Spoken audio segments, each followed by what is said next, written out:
Year 13 short revision video number 12. So we have, for part 1, a fairly standard sum of sine and cosine problem where we express this as a single trigonometric function. So we start with 7 cos x minus 24 sine x, and we're expressing it in the form r cos x plus alpha. And note here we're working in radians. So we need to start off by dealing with the compound angle formula here.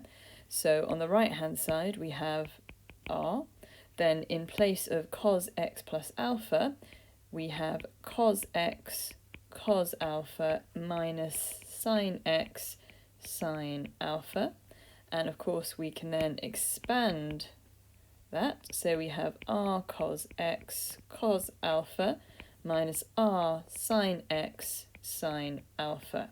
Now, looking at the left and the right hand side, we need to make sure we compare coefficients carefully. So we're going to look at the cos terms first of all, and the coefficient of cos on both sides will be the same. So on the left hand side we've got 7 cos x, on the right hand side we have r cos x cos alpha, which means that 7 must be equal to r cos alpha. We can do the same with the other term, so comparing this with this, and we can see that here on the left hand side we've got 24, and that must be equivalent to r sine alpha.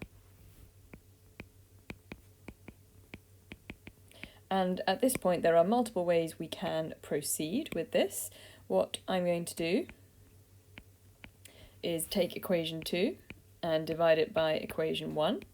So on the left hand side that gives me 24 divided by 7. On the right hand side that's r sine alpha over r cos alpha. So you can see that the r parts will cancel here very neatly. And we're then left with 24 over 7 equals tan alpha, because of course sine alpha over cos alpha is tan alpha. We can then use arctan, or tan to the minus 1, to find out what alpha is equal to. Make sure your calculator is set in radians. So we then get 1.287 ...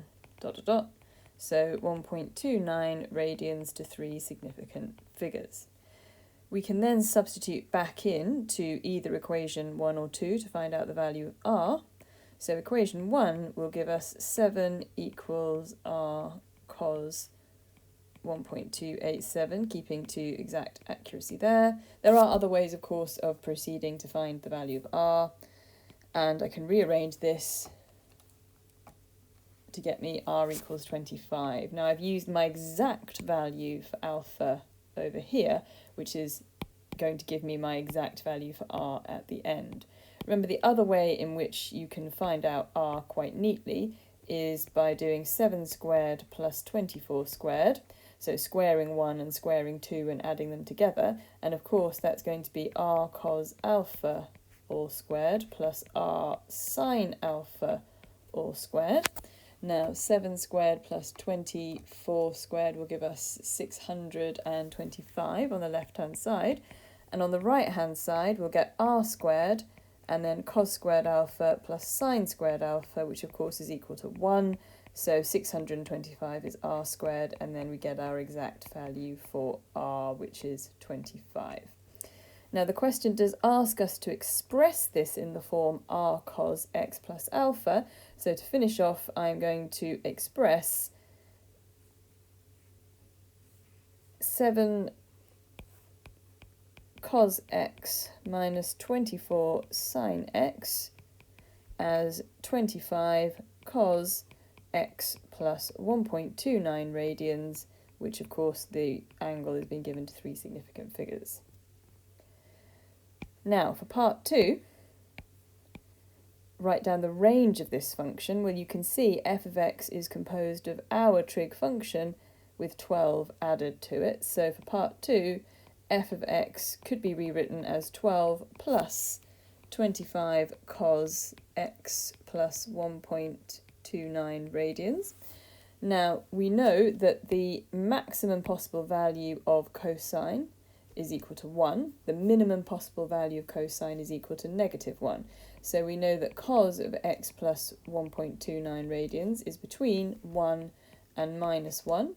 So we know that 25 multiplied by cos x plus 1.29 is between 25 and -25. So, of course, f of x is going to be between 37 and -13, adding 12 to both sides of that inequality. So there is the range of f of x.